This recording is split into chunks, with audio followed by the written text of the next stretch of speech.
ഭ്രാന്തന്റെ പ്രണയം and unconditional love story ഭാഗം 10. രാവിലെ സെറ്റുമുണ്ടുമെടുത്ത് ഇറങ്ങി വരുന്ന മാളുവിനെ ദേവിക കണ്ണും വെക്കാതെ നോക്കി നിന്നു. അവർക്ക് പെട്ടെന്ന് ഗായത്രിയാണ് ഓർമ്മ വന്നത്. അവർ ഈറനണിഞ്ഞ കണ്ണു തുടച്ചുകൊണ്ട് മാളുവിനെ നോക്കി പുഞ്ചിരിച്ചു. മാളുവിന്റെ പുറകെയായി പച്ച കളർ ഷർട്ടും അതേ കരയോട് കൂടിയ മുണ്ടുമുടുത്തുകൊണ്ട് ഇറങ്ങി വരുന്ന വിനോദിനെ കണ്ടതോടെ അവരുടെ ചുണ്ടിൽ സന്തോഷത്തിന്റെ പുഞ്ചിരി വിരിഞ്ഞു. മാളുവിന്റെ ബ്ലൗസും അതേ നിറമാണ്. മാളുവും അവർക്കൊരു പുഞ്ചിരി നൽകിക്കൊണ്ട് അവരുടെ മുന്നിൽ വന്നു നിന്നു. എന്താ മോളെ ഇന്ന് സെറ്റുമുണ്ടൊക്കെ എടുത്തിരിക്കുന്നത്? അമ്മയുടെ കുട്ടിക്ക് ഈ വേഷം നന്നായിട്ട് ഇണങ്ങുന്നുണ്ട്. അവർ പറഞ്ഞുകൊണ്ട് അവളുടെ കവിളിൽ തലോടി. മാളു അവരെ നോക്കി പുഞ്ചിരിച്ചു. ഉണ്ണിയുടെ അമ്മ എന്നെ കണ്ടില്ലേ? അപ്പോ ഞാൻ സുന്ദരനായിട്ടില്ലേ? മുഖം വീർപ്പിച്ചു വെച്ചുകൊണ്ട് വിനോദ് ചോദിച്ചു. ദേവിക ചിരിച്ചുകൊണ്ട് അവന്റെ കവിളിലും തലോടി. എന്റെ ഉണ്ണി അല്ലെങ്കിൽ സുന്ദരൻ തന്നെയല്ലേ? ഇന്ന് ഒന്നുകൂടി സുന്ദരനായിട്ടുണ്ട്. അവർ പുഞ്ചിരിയോടെ പറഞ്ഞപ്പോൾ വിനോദ് സന്തോഷത്തോടെ മാളുവിനെ നോക്കി. അവൾ അവനെ നോക്കി കണ്ണു ചിമ്മി. ഉണ്ണിയുടെ അമ്മയും സുന്ദരിയായിട്ടുണ്ട് കേട്ടോ, അവൻ പറഞ്ഞുകൊണ്ട് ദേവിക ചെയ്തതുപോലെ തിരിച്ച് അവരുടെ കവിളിലും തലോടി. ദേവിക ചിരിച്ചുപോയി. ഞാനും കായും കൂടി അമ്പലത്തിൽ പോവാ ഉണ്ണിടമ്മേ, വിനോദ് സന്തോഷത്തോടെ പറഞ്ഞു. അയ്യോ ഉണ്ണി, ക്ഷേത്രത്തിലേക്കോ? അതൊന്നും വേണ്ട മോനെ, അമ്മയുടെ കുട്ടി എങ്ങോട്ടും പോണ്ട, അവർ ആദിയോടെ പറഞ്ഞു. വിനോദിന്റെ മുഖം മങ്ങി. മാള് പെട്ടെന്ന് ദേവികയുടെ കയ്യിൽ തൊട്ടു. അവർ തിരിഞ്ഞു നോക്കി. ഉണ്ണിയേട്ടന് നല്ല ആഗ്രഹമുണ്ടമ്മ അമ്പലത്തിൽ പോവാൻ. ഞാൻ കൊണ്ടുപോക്കോട്ടെ? ഞാൻ നോക്കിക്കോളാം.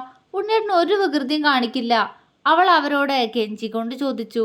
മോളെ, അത് മോൻ, അവനെ പുറത്തേക്ക് അങ്ങനെ വിടാറില്ല. എൻ്റെ കുട്ടി ആരും ഉപദ്രവിക്കൊന്നുമില്ല കേട്ടോ. പക്ഷെ ആളുകൾ എൻ്റെ ഉണ്ണിയെ ഭ്രാന്തെന്ന് വിളിക്കുന്നത് എത്രയോ തവണ ഞാൻ കേട്ടിട്ടുണ്ട്. ഇനിയും വെയ്യ കുട്ടി അമ്മയ്ക്കത് കേൾക്കാൻ, അവർ ഇടർച്ചയോടെ പറഞ്ഞു. മാളവിന്റെ കണ്ണ് നിറഞ്ഞു. അവളത് മറച്ചു പിടിച്ചുകൊണ്ട് അവരുടെ കയ്യിൽ മുറുകെ പിടിച്ചു. ദേവിക നിറ കണ്ണോടെ അവളെ നോക്കി. ഇത്രയും വർഷത്തിനിടയ്ക്ക് പല ആളുകളിൽ നിന്നും തൻ്റെ മകന് കേൾക്കേണ്ടി വന്നിട്ടുള്ള ചീത്ത വാക്കുകളും ഭ്രാന്തൻ എന്ന വിളിയും എല്ലാം നേരിൽ കേൾക്കേണ്ടി വന്ന ഒരമ്മയുടെ അവസ്ഥ മാളുവിന് ഊഹിക്കാൻ കഴിയുമായിരുന്നു. ഞാനില്ലേ, ഞാൻ നോക്കിക്കോളാം എൻ്റെ ഉണ്ണിയേട്ടനെ, അവൾ പതിഞ്ഞ സ്വരത്തിൽ അവരോട് പറഞ്ഞു. അവളുടെ കണ്ണിൽ നിറഞ്ഞു നിൽക്കുന്ന അവനോടുള്ള സ്നേഹം കാണേ ഒരു നിമിഷം അവർക്കും സന്തോഷം തോന്നി. വേഗം പോയി വരണേ മോളെ, അമ്മയ്ക്ക് പേടിയാ, അവർ സങ്കടത്തോടെ പറഞ്ഞു. മാളു അവരെ നോക്കി പുഞ്ചിരിച്ചുകൊണ്ട് വിനോദിന്റെ കൈയും പിടിച്ച് മുന്നോട്ട് നടന്നു. വഴിയിലുടനീളം ഒരു കൊച്ചു കുഞ്ഞിന്റെ സന്തോഷത്തോടെ ചുറ്റിനും നോക്കുന്ന വിനോദിനെ കണ്ടപ്പോൾ അവൾക്ക് അവനോട് അളവില്ലാത്ത സ്നേഹം തോന്നിപ്പോയി. അവള് കൂടെ ഉള്ളത് പോലും മറന്നുകൊണ്ടായിരുന്നു അവന്റെ ഈ ആസ്വാദനം. ദേ ഉണ്ണിയേട്ടൻ കൂടെയുള്ള ധൈര്യത്തിലാട്ടോ ഞാൻ കൂടെ ഇറങ്ങി പുറപ്പെട്ടെ.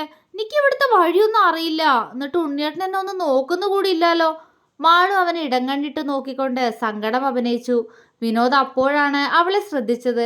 അവൻ പെട്ടെന്ന് ഓടി വന്ന് അവളുടെ കയ്യിൽ കൈ കോർത്തു പിടിച്ചു. മാളു മുഖം വീർപ്പിച്ചു.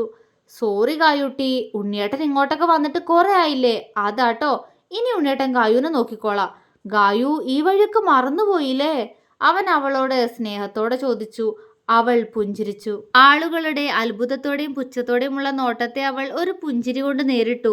വിനോദിനെ അറിയാവുന്നതുകൊണ്ട് തന്നെ ആരും അവന്റെ മനസ്സിനെ വാക്കാൽ മുറിവേൽപ്പിച്ചില്ല. തങ്ങളെ അവൻ ഉപദ്രവിച്ചാലോ എന്ന പേടിയായിരുന്നു അവർക്കെല്ലാം. പരമശിവന് മുന്നിൽ കണ്ണുകൾ അടച്ച് കൈകൂപ്പുമ്പോൾ അവളുടെ മനസ്സിൽ അവളുടെ ഉണ്ണിയേട്ടൻ മാത്രമായിരുന്നു. എൻ്റെ ശിവപരമേശ്വര, എൻ്റെ ഉണ്ണിയേട്ടനെ എത്രയും പെട്ടെന്ന് സുഖപ്പെടുത്തി കൊടുക്കണേ. ഉണ്ണിയേട്ടൻ പഴയ പോലെ ആവണേ. എല്ലാരെയും പഴയ പോലെ ഒത്തിരി സ്നേഹിക്കണേ. ആ അമ്മയുടെ കണ്ണീര് കാണണേ. മാളു കണ്ണുകൾ അടച്ച് പ്രാർത്ഥിച്ചുകൊണ്ടിരുന്നു. അവന് സുഖായ അപ്പോ നീ എന്ത് ചെയ്യും? പിന്നീട് അവൻ നിന്നെ സ്നേഹിക്കോ? ആ മനസ്സിൽ അവന്റെ ഗായത്രി മാത്രമല്ലേ ഉള്ളൂ. ആ സ്ഥാനത്തേക്ക് നിനക്കൊരിക്കലും വരാൻ സാധിക്കില്ല മാളവിക, ആരോ അവളോട് പറയുന്നത് പോലെ അവൾക്ക് തോന്നി. ഉൾക്കിടിലത്തോടെ മാളു കണ്ണുകൾ തുറന്ന് ചുറ്റും നോക്കി. ഇല്ല, ആരുമില്ല. അപ്പോ എനിക്ക് തോന്നിയതാണോ? അവളുടെ കണ്ണുകൾ നിറഞ്ഞു. അവൾ നിറഞ്ഞ കണ്ണോടെ വിനോദിനെ നോക്കി. അവൻ മുന്നിലെ ഈശ്വരന് മുന്നിൽ കൈകൂപ്പി നിൽക്കുകയായിരുന്നു. എന്താപ്പോ ഇങ്ങനെ തോന്നാൻ? അവൾ ശ്രീകോവിലിനകത്തേക്ക് നോക്കി നിറകണ്ണോടെ തൊഴുതു. എന്നെ ഇനി പരീക്ഷിക്കല്ലേ കേട്ടോ. ആരുമില്ല മാളൂന്, ആരും. എൻ്റെ ഉണ്ണിയേട്ടനെ എന്നീന്ന് അകറ്റരുത്. എനിക്കത് സഹിക്കാനാവില്ല. മാളൂന് ഈ ജന്മത്തിലെ ഈ ഒരുവൻ മാത്രം മതി. അത്രയ്ക്ക് ഞാൻ സ്നേഹിച്ചു പോയി. എൻ്റെ ഉണ്ണിയേട്ടൻ്റെ ഗായു മാത്രമായിട്ട് ഈ ജന്മം മുഴുവൻ കഴിഞ്ഞോളാം. ഒരു പരാതിയില്ല എനിക്ക്. പക്ഷേ ആ ഓർമ്മയിൽ പോലും മാളൂനൊരു സ്ഥാനം ഇല്ലെങ്കിൽ തകർന്നു പോവും ഞാൻ. മാളു കരഞ്ഞുകൊണ്ട് വിങ്ങലോടെ പ്രാർത്ഥിച്ചു. ഗായു, പെട്ടെന്ന് വിനോദ അവളെ വിളിച്ചു. അവൾ കണ്ണു തുറന്ന് അവനെ നോക്കി. ഗായു എന്തിനാ കരയുന്നേ? അവൻ ആദിയോടെ ചോദിച്ചു. മാളു അവനെ നോക്കി ചിരിക്കാൻ ശ്രമിച്ചു. ഒന്നുമില്ല ഉണ്ണിയേട്ടാ, ഒന്നുമില്ല കേട്ടോ, അവൾ അവനോട് സ്നേഹത്തോടെ പറഞ്ഞു.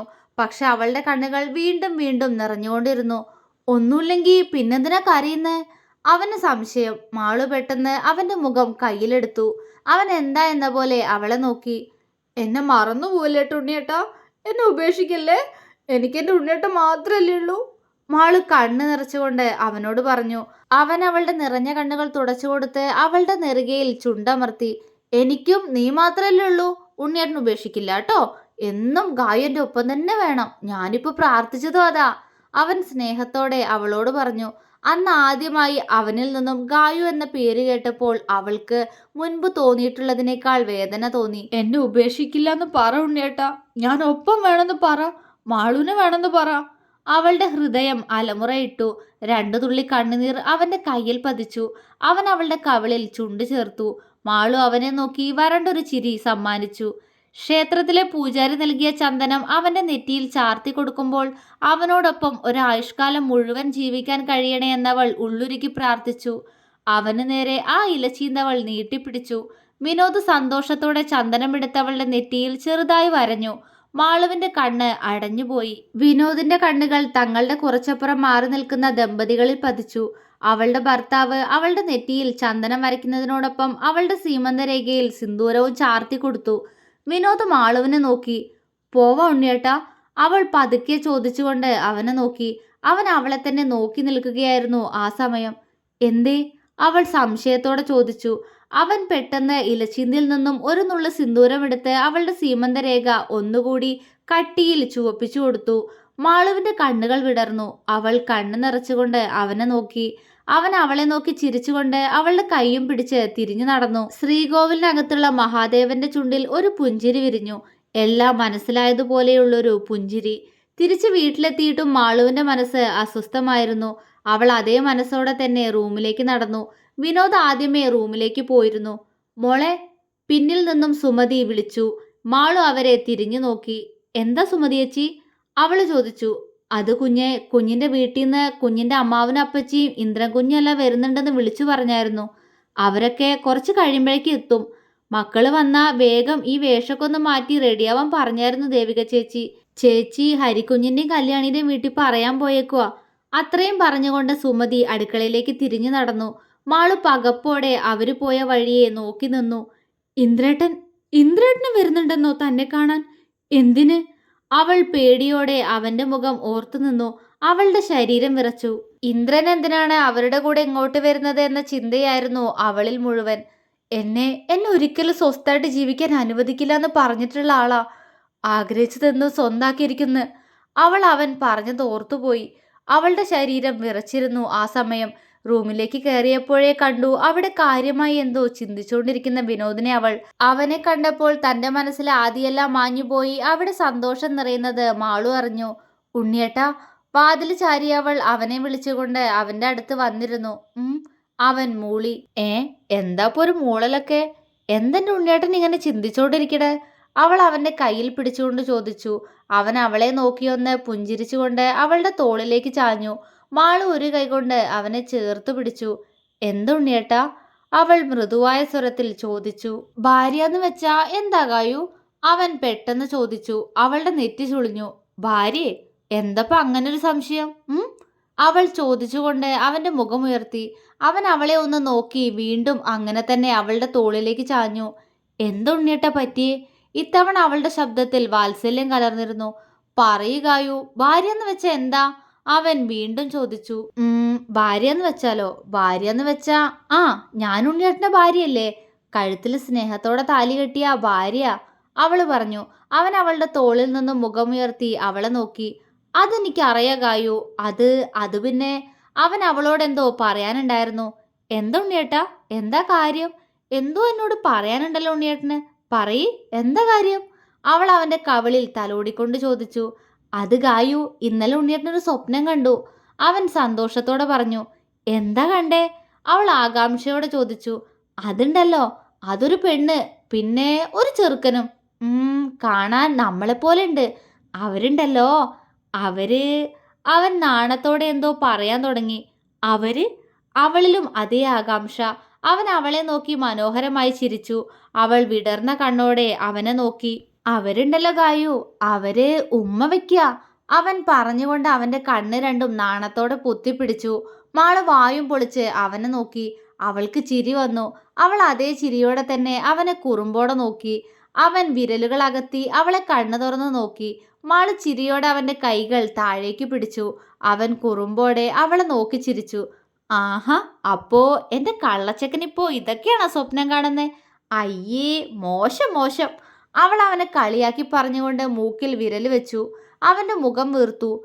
അതിനെന്താ, ഗായു എന്റെ ഭാര്യയല്ലേ? അപ്പോ ഞാൻ ഗായുവിന് ഉമ്മ വെക്കുന്നതല്ലേ സ്വപ്നം കണ്ടേ? ഭാര്യയെ ഭർത്താവ് ഉമ്മ വെക്കും. അവൻ ഗൗരവത്തോടെ പറഞ്ഞു. അവൾ ചിരിച്ചു. ആരാ പറഞ്ഞ ഭാര്യ ഉമ്മ വെക്കുന്നത്? അവൾ കുറുമ്പോടെ ചോദിച്ചു. വിനോദ് ചിരിച്ചു. ഞാൻ ഗായുവിനെ ഇവിടേക്ക് ഉമ്മ വയ്ക്കാറില്ലേ? അപ്പോ ഗായുനത് അതിഷ്ടല്ലേ? അവൻ അവളുടെ രണ്ട് കവിളിലും തൊട്ടുകൊണ്ട് സംശയത്തോടെ ചോദിച്ചു. എനിക്ക് ഒത്തിരി ഇഷ്ടാ, എൻ്റെ ഉണ്ണിയേട്ടനല്ലേ? അവൾ പ്രണയത്തോടെ പറഞ്ഞു. അവന്റെ മുഖം തെളിഞ്ഞു. ആ, അതുകൊണ്ടാ ഞാൻ അങ്ങനെ സ്വപ്നം കണ്ടേ, അവൻ കുസൃതിയോടെ പറഞ്ഞു. അവൾ അപ്പോഴും അവനെ കുറുമ്പോടെ നോക്കുന്നുണ്ട്. ശരി, എൻ്റെ ഉണ്ണിയേട്ടൻ ഉമ്മ വെക്കുന്നത് സ്വപ്നം കണ്ടു, അതിനിപ്പോ എന്താ? അവൾ സംശയത്തോടെ ചോദിച്ചു. എനിക്ക് ഉമ്മ വെക്കണം, സ്വപ്നത്തിൽ കണ്ടതുപോലെ. അവൻ വിടർന്ന കണ്ണോടെ പറഞ്ഞു. ഞാൻ ഗായുവിന് ഉമ്മ വെച്ചോട്ടെ? അവനിൽ ഇതുവരെ ഇല്ലാത്തൊരു കൊതിയും ആവേശവും ഉണ്ടായിരുന്നു അത് ചോദിക്കുമ്പോൾ. ആഹാ, അത്രയുള്ളോ? അതങ്ങോട്ട് പറഞ്ഞാ പോരെ? അവൾ അവന്റെ കവിളിൽ പിച്ചിക്കൊണ്ട് ചോദിച്ചു. അവൻ കുറുമ്പോടെ ചിരിച്ചു. തരട്ടെ? അവൻ വീണ്ടും ചോദിച്ചു. തന്നോ? അവൾ ചിരിയോടെ പറഞ്ഞുകൊണ്ട് അവളുടെ കവിൾ അവന് നേരെ കാണിച്ചു കൊടുത്തു. വിനോദ് കുറുമ്പോടെ അവളുടെ ആ കവിളിൽ പിച്ചി. ഹു, എന്തുണ്ണിയേട്ടാ, എന്തിനെന്നെ പിച്ചിയേ? അവൾ സ്വയം കവിളൊഴിഞ്ഞുകൊണ്ട് അവനോട് മുഖം വീർപ്പിച്ച് ചോദിച്ചു. ഞാൻ പറഞ്ഞില്ലേ എനിക്ക് സ്വപ്നത്തിൽ കണ്ടതുപോലത്തെ ഉമ്മ വയ്ക്കണമെന്ന്? അവൻ ദേഷ്യത്തോടെ പറഞ്ഞു. അവളുടെ നെറ്റി ചുളിഞ്ഞു. അതല്ലേ ഞാൻ പറഞ്ഞു വെച്ചോളാൻ. അവൾ പറഞ്ഞുകൊണ്ട് കവിൾ വീണ്ടും അവന് കാണിച്ചു കൊടുത്തു. ഇവിടെ അല്ല, അവൻ ഗൗരവത്തോടെ പറഞ്ഞു. അവൾ അവനെ സംശയത്തോടെ നോക്കി. പിന്നെ പിന്നെവിടെയാ? അവൾ നെറ്റി ചുളിച്ചു. ഇവിടെ. അവൻ പെട്ടെന്ന് അവളുടെ ചുണ്ടിൽ തൊട്ടുകൊണ്ട് പറഞ്ഞു. മാളു പകച്ചുപോയി. എന്താ? അവൾ വിശ്വാസം വരാത്തതുപോലെ അവനെ മിഴിച്ചു നോക്കിക്കൊണ്ട് ചോദിച്ചു. അവൻ കുറുമ്പോടെ ചിരിച്ചു. എനിക്കിവിടെ ഉമ്മ വയ്ക്കേണ്ടത് ഗായു, ഞാൻ സ്വപ്നം കണ്ടതും അതാ. അവൻ ചിരിയോടെ പറഞ്ഞു. തുടരും.